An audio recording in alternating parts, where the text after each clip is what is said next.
Honorable Men Discord, hip-hop documentarian Choke No Joke had some choice words about Max P and the praise that he's getting. Let's talk about it. How you see yourself is how you perceived. I see a man strong, gifted, head strapping, never down on his knees, begging. Gotta make a way, even in my darkest hour. Say the odds against me was new, I would never cower. As always, welcome back to another episode. If you haven't already, hit that like button, hit that subscribe button by all means. If you have something you'd like to share, I'll see you in the comment section. So let's get straight to it. Recently, I came across an interview that Choke No Joke was a part of, and he was speaking about the praise that Max P has been receiving since his release. Now, I also came across Mike Epps, comedian Mike Epps, spoke on something along the effects of the praise that people get. I don't know if he was talking about Max B directly, but he was just talking about the praise that men get after returning from prison. But he later recanted it, apologized about it. He didn't mean to offend anybody. But I think this is an interesting topic to discuss.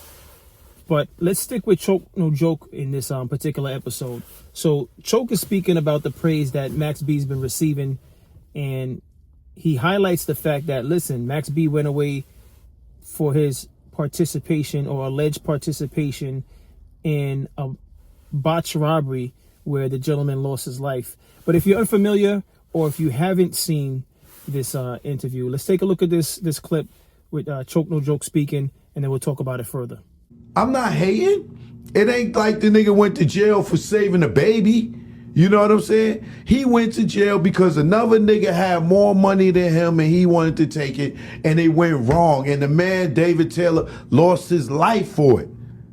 Like, how y'all celebrating this nigga? You know what I'm saying? Yeah, I'm happy the nigga get to come home. He gave time back and this, that, and the third. He get to be with his family. But niggas running around giving this nigga jewelry and, oh, niggas is jealous because Max B got 100,000 in jewelry. Jealous? Like, this nigga got 3 hots in the car for 16 years. 16 years, me and you was out here paying bills, taking care of our family, taking care of our kids, cell phone bills, rent, mortgages, insurance, car insurance. You know what I'm saying? Yeah. This nigga was walking to the fucking, on the chow. You know what I'm saying? He going to get a free meal 3 times a day. You know what I'm saying? That nigga ain't paying the light bill in jail. Like, jealous? Nigga, y'all niggas is crazy. Do you feel like, he's been rehabilitated, though, and he regrets what he did from back in them days, man? That nigga been in the front of 100 microphones since he been home. He don't show no remorse. He didn't say anything about having remorse about what he did.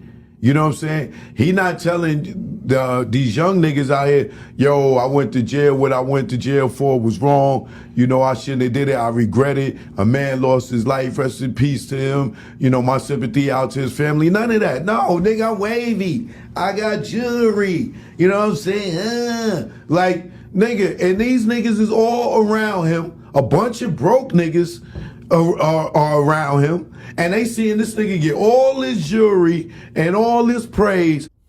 So what's your thoughts on what Choke No Joke had to say? At first listen, I believe he has a point. He has a point. But here's the thing. Some will say, well, listen, Max B did his time. Let the man live. I could understand why people would say that. Others will say not only did he do his time, but his family, his children, his I want to say his wife or his fiance, they were eager to see him. His friends, French Montana and other people that I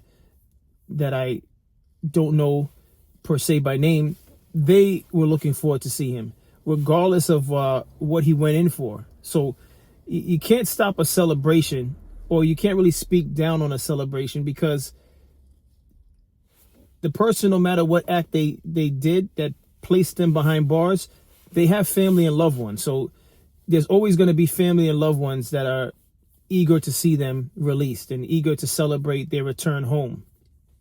So to talk about it is one of those things where it's really not going to accomplish anything. I understand what Choke No Joke was trying to say. He doesn't understand the outpour from fans. I'm assuming he doesn't understand the outpour of support from fans that are eager to see him return to the studio. And, you know, I could understand it. So I'm split down the middle as far as my my opinion on this. I believe it's 50-50. I could understand both sides. And, you know, there's a Bible verse where it says, "He without sin cast the first stone." And basically what that means is anyone who thinks they're better than or they're pure, let them throw the first stone, meaning let them speak as though they don't have any they don't have anything wrong or secrets in their closet, to, you know, put it in layman's terms. So with that being said, I understand why Choke No Joke is bringing awareness to it, and normally I would have fully agreed with Choke No Joke on this, but it's just one of those things where the man did his time, and he has family members and loved ones that's ready to see him do better this time around. Because, you know, at the end of the day, I know Choke brought up the fact that he doesn't know of Max B publicly apologizing for his involvement in the botched robbery or apologizing to the family. But just because we as the public may not be aware of an apology, we don't know if Max B, you know, privately reached out to the family of the gentleman that lost his life. We don't know if he privately made a phone call or wrote a letter. We don't know that. We don't know that. And it's honestly not for us to worry about. You know, I know it's a talking point for an interview, for podcasts, but, you know, it's not our place to cast judgment. And I know it sounds like a contradiction because I cover a lot of material where I lend my opinion on the material, but it's really just for the opportunity to start a conversation around certain events that happen in the world. By no means am I personally in any place to judge anybody. And if I do so, it's not intentionally, because I know for a fact I'm not perfect, so I'm not casting judgment on anybody that I cover. But what's your thoughts on all of this? Do you think Choke has a point? I will say this, though, and I know I've said this on other episodes. The black community, we have a way of celebrating those that come out of prison, in my opinion, more than we celebrate those that have gone on to do great things or those that are trying to pursue great things. In my opinion, the black community, we put more attention on those, or we celebrate those that are not necessarily doing right by the community. Now, it's one thing to go to prison and come home a new person, rehabilitated, and you're doing good things within the community. But there's another thing when we celebrate those that are repeat offenders. All right. That I see as a problem. And if you disagree with me, I'll see you in the comment section. But I think the takeaway from this episode is we need to be striving towards positivity more than negativity. I'm not saying cast judgment on others, because, again, none of us are perfect. But let's not celebrate those that are doing wrong and not changing their ways, or not striving to change their ways. And I don't believe that's a form of casting judgment. I think that's just a way of holding people accountable and expecting them to do better. There's an old saying, if you know better, then do better. And I think within the black community, we need to do a lot more of holding people accountability to do better, because we all know people that are feeding drugs into the community. We all know people who are abusive. Some of you may be friends with someone who you know might be abusive to their spouse, and you're not checking them. You're not calling them out on that, and vice versa. You know, if there's someone who's if there's someone's son that's in the community that's terrorizing the local deli owner, and I'm just using this as an example because we were all aware of things like this taking place within our community.